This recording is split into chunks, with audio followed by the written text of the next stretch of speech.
Trade deal மூலமா இந்தியாவினுடைய அந்த ருப்பீஸோடைய வேல்யூ வந்து ரொம்ப ஸ்ட்ராங்கா இருக்கு அப்படின்னு சொல்றாங்களா? அப்போ இது தற்காலிகமான ஒரு வெற்றி தானா?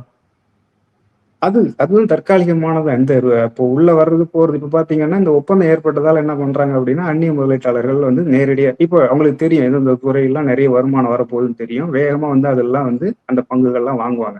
அப்படி வாங்கும்பொழுது இது தற்காலிகமா கொஞ்சம் ரூபாயோட மதிப்பு உயர்ற மாதிரி தெரியும். ஆனா நீண்ட கால நோக்குல பாத்தீங்க அப்படின்னா, அவங்க எப்பயுமே இது ஒரு மெக்கானிசம் அவங்க கிட்ட வச்சிருப்பாங்க. என்ன அப்படின்னா, அவங்க எப்போ உள்ள வராங்களோ அப்ப பாத்தீங்கன்னா ரூபாயோட மதிப்பு குறையும்.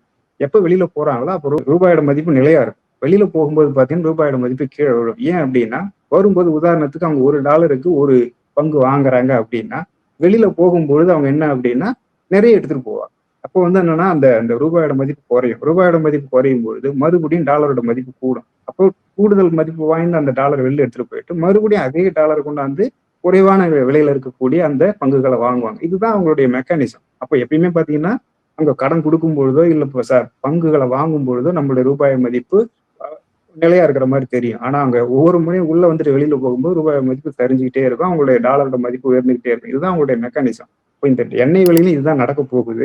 அப்படி நடந்தால் என்ன நடக்கும் அப்படின்னா, இந்திய மக்கள் முழுக்க ஒன்றியத்தில் இருக்கக்கூடிய எல்லா மக்களும் சரி, தமிழ்நாடு மக்களும் சரி, அதுக்கான விலை அதாவது எண்ணெய் விலை உயர்வு அப்படின்ற ஒரு விஷயத்துக்கு எரிவாயு போன்ற எரிவாயு 2க்குமே இப்போ வந்து அது குறிப்பிடத்தக்க அளவுக்கு உயராம இருக்குது. இனிமே வருங்காலங்கள்ல உயரப்போகுது. இந்த இந்த இந்த மாதிரியான ஒரு பொருளாதார ஒத்துழைப்பு காரணமாக இந்த ஒப்பந்தம் காரணமாக நம்ம அதுக்கான விலையை கொடுக்க போறோம். அது வந்து எதிர் விளைவுகள் அப்படி சொல்லி நம்ம இதை புரிஞ்சுக்கலாம்.